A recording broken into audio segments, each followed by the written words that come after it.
جه چارچوب خولا هرما کردستان یا تاپاپه و جیاری انگرا 22 یا نازاخو دناوا اردو پشتوان خدا کفته تورا و کبیه دیگلیانا نوروز به گولکه.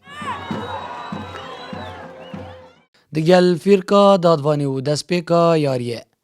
خدان مال گواشتن لسریانا میوان کر. جبرکو جبلی سرکفتن مانوان نامینت دخولا هرما کردستان یا تاپاپه دا. لی او بی برو واجی هات دیتن که لخولکا 23 یاریزان دیلمان روکان شیا گولا ایکی و پیشکفتن جبویانه نوروز تومار بکت. پشتی چند خولکان کن لخولکا 42 لنیوا ایکی یاریزان سیپان صدیقی شیا انجام یاریه وک ایک لی بکت به تومار کرنا گولا که بویانه زاخو. ده نیوا دوی دا هر دو آلیان گواشتن لسر تورن گولا هفدو کرن.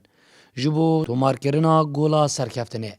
لی همی حولوان ده به مفابونو یاری بداوی هات به وکوی هر دو یانان به گولا که.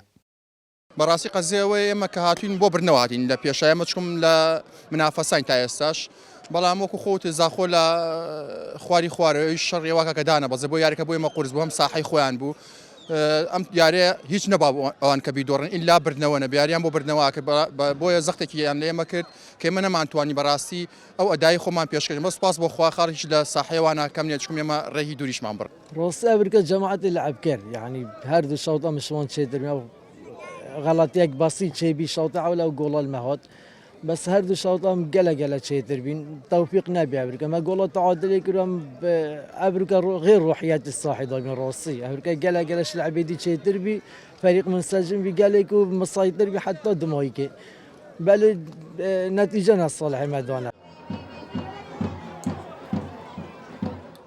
به انجام دانا 22 یاریان جخولا هرما کردستان یا تاپاپه. زاخو شیای 4 سرکفتنو 6 وکویا و دیگل 11 دوراندنان بدتو. به کمکرنا 18 خالان لرزبندیا 15 و داوی دهت دخوله داو. مطرسیات دا بزینا و دخوله دا لآرادایا. ده برانبر دا یانه یا نوروز شیای 8 سرکفتنو 5 وکویانو دیگل 8 دوراندنان بدتو. به کمکرنا 29 خالان لرزبندیا 6 دهت ده خوله دا. زیروانگولی با دینان از زاخو.